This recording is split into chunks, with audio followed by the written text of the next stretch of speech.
I've been catching up with Andy offline, and Yeah. I invited him as a guest speaker on creating safe space. So it's like everybody is prepared for talking for 5 minutes. What is creating safe space means, according to them. So for me, a safe space, when we talk about a safe space, it's all about creating that environment or surrounding for somebody to feel really comfortable. It's about being able to have those conversations with that person, and that person is able to express themselves freely, without any feel of being judged or ridiculed. I think it's about just having that conversation with them like they're a human being. Sometimes the human behavior is such that you want to give them advice immediately the minute they went about something, but then it's about holding back or knowing when to hold back also and let them speak their mind and share their thoughts. So that's for me, and I can nominate Joseph. Thank you, Aarti, and well articulated. One such instant I want to talk about here today. My cousin had passed away, and I had a webinar to deliver. A day before the webinar, on Thursday, Aarti just says, Joseph, I'm sorry. I should have said this before, but you take a leave, don't stay here, you go with your family. We will deliver the webinar for you. Krishna and I, we will take care of it.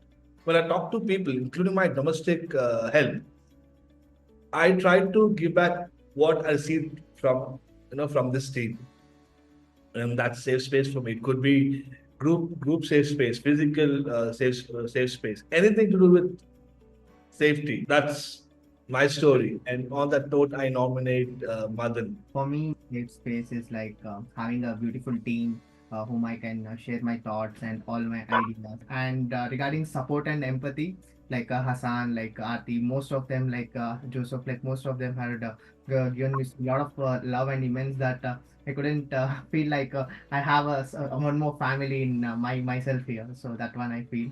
So I nominate Swati. I do feel that this is psychologically safe space for me as I don't feel judged in any way. And I think one of the biggest contributors is the language aspect, the vocabulary we use. So the kind of vocabulary we use, the kind of support we give each other, that helps a lot. Listening to the other person, knowing that it may or may not be right according to us, still listening with, having that respect. So these are some of the things which help me a lot and which help me in the personal life as well, not just in the professional. So that's something I wanted to share. On that note, can I hand over to Andy? Thank you, Krishna. So I was thinking about psychological safety in like a clinical setting versus the like the professional setting, I'll call it, that we work in.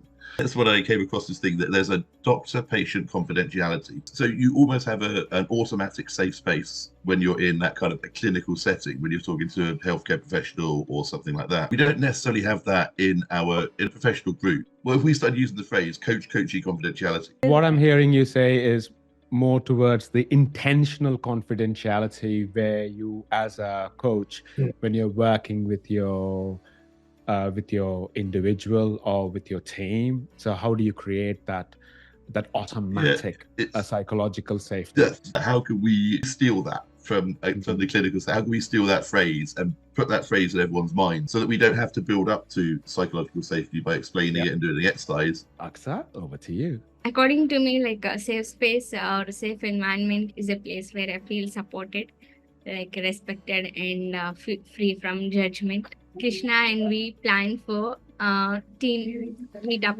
in Bangalore, and we really had a good time. And I felt that is really a safe space for me. Thank you. And I nominate Hassan. That was lovely, Aksa. Thank you. Has anyone heard of Project Aristotle? Aristotle was one that was based on what makes a successful team. After the end of the study, what I actually found, the number one result was psychological safety was the first thing that came out. Setting ground rules might be too strong a term to use, but things like transparency, respect, honesty, active listening when people are talking, I think they're all key. Team building activities help massively with this kind of stuff. Treat others how you want to be treated and lead by example with respect.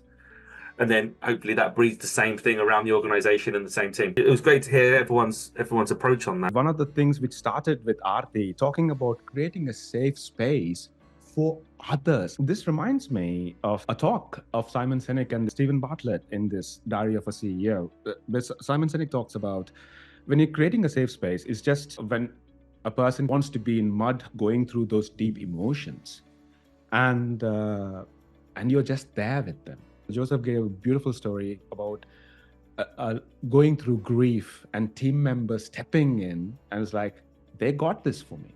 And Madan was talking about how the team created an environment where he was safe to do those experiments. One thing which I've realized, which is most important, is intentional. If I want to create a safe space, it has to come from within. It's intentional. When you're spending time with your family, intentional time, no mobile phones, nothing there. So I'm having an intentional time listening to my loved one. Because research shows that an average couple in a day spend between 1 to 2 hours. And even in that 1 to 2 hours, if you're taking away that safe space. So yeah, interesting. And there's more to follow.